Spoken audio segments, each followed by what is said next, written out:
ओम तत्सत। अभी तक भगवान ने हमें आराधना, भोजन, आध्यात्मिक साधना, दान, परमेश्वर, इन सब का तीन रूपों में परिचय कराए है।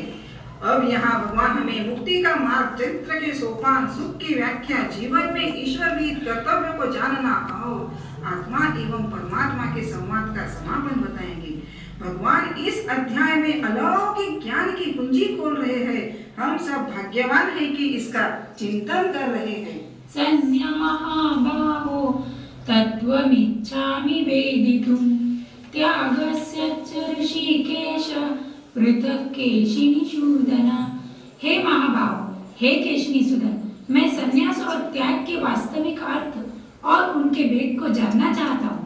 काम्यानां कर्मणान्यासन् सन्न्यासं कवयो विदुः सर्वकर्मफलत्यागं प्राहुस्त्यागं विचक्षणः।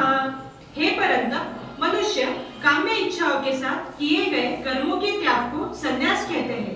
ज्ञानी जन कर्मों के फल के त्याग को त्याग कहते हैं।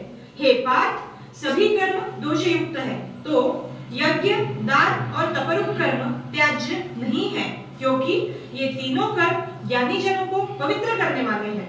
हे अनंत, कर्म के भी तीन प्रकार हैं, तामसिक, राजसिक और सात्विक।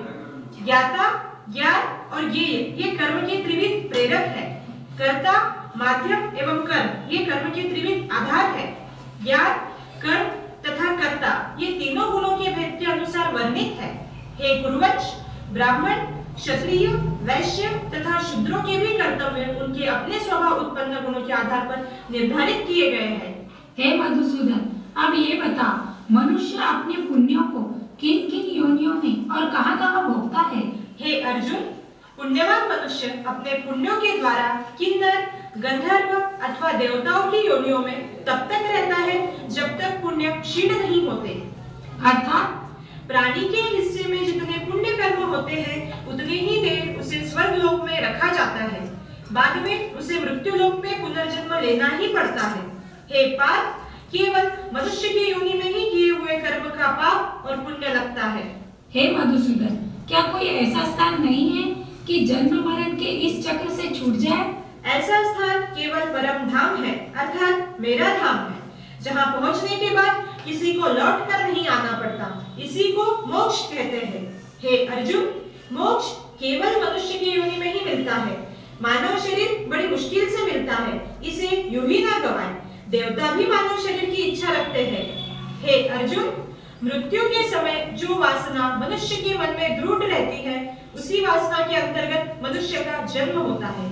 हे पार्थ, ब्रह्म में एकाग्र चित्त होकर न पश्चाताप न लालसा रखने वाला, सब जीवों में समभाव रखने वाला शांत आत्मा मेरी परम भक्ति को प्राप्त करता है।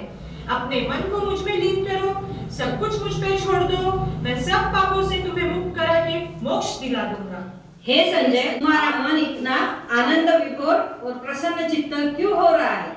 यत्र योगेश्वर कृष्णो यत्र पार्थो धनुर्धरः तत्र शिरविजयो भूतिर् ध्रुवा नीतिर्मतिर्मम।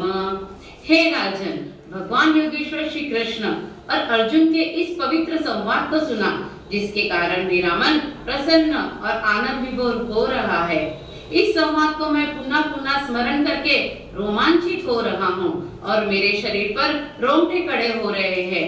हे राजन, जहाँ योगेश्वर श्री कृष्ण और आत्मनियंत्रण रूपी धनुष को चलाने में निपुण भक्त है, वहाँ सफलता, नीति, विजय निश्चित है, निश्चित है, निश्चित। वेदों का सार वेद है, सब वेदों का सार उपनिषद है, सब उपनिषदों का सार गीता है और गीता का सार भगवान के चरणों में शरणागति है। इसी ज्ञान को भगवान हमें मोक्ष संन्यास योग के रूप में बता रहे हैं। इसी कारण सभी अध्यायों में गीता का यह अध्याय सर्वश्रेष्ठ है। कृष्णं वंदे जगद्गुरु